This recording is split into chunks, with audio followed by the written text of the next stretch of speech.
ক্ষমতায় গেলে বিএনপি দেশের মানুষকে ঠকাবে না, এমন প্রতিশ্রুতি দিয়েছেন বিএনপি চেয়ারম্যান তারেক রহমান। এ প্রসঙ্গে তিনি বলেন, কিছু রাজনৈতিক দল বলছে ফ্যামিলি কার্ড দেওয়ার কথা বলে ধোঁকাবাজি করছে, কিন্তু বিএনপি যখন সরকার গঠন করবে তখন যদি ফ্যামিলি কার্ড না দেই তাহলে যাদেরকে ভোট দিয়েছেন আপনারাই তো বলবেন ফ্যামিলি কার্ড দেবেন। এখন সেই ফ্যামিলি কার্ড কোথায়? আমরা যদি ফ্যামিলি কার্ড না দেই তাহলে কার লস হবে? লস হবে বিএনপির। এখন আপনারাই বলেন, কেউ কি বুঝে শুনে নিজের লস করতে চায়? আমরা বলতে চাই বিএনপি দেশের মানুষকে ঠকাবে না।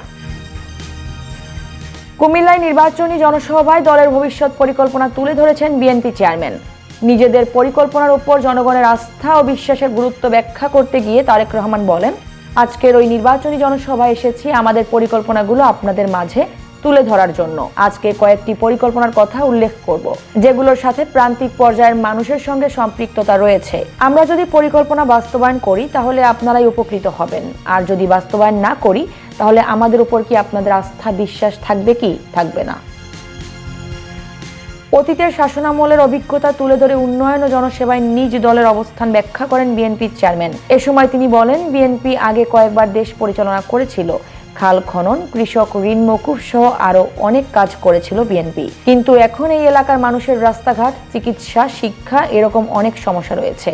যেহেতু বিএনপি দেশ পরিচালনা করেছে তাই বিএনপি জানে কিভাবে দেশ পরিচালনা করতে হয়। আমরা যদি ক্ষমতায় গিয়ে পরিকল্পনাগুলো বাস্তবায়ন করতে পারি তাহলে আপনাদের উপকার হবে।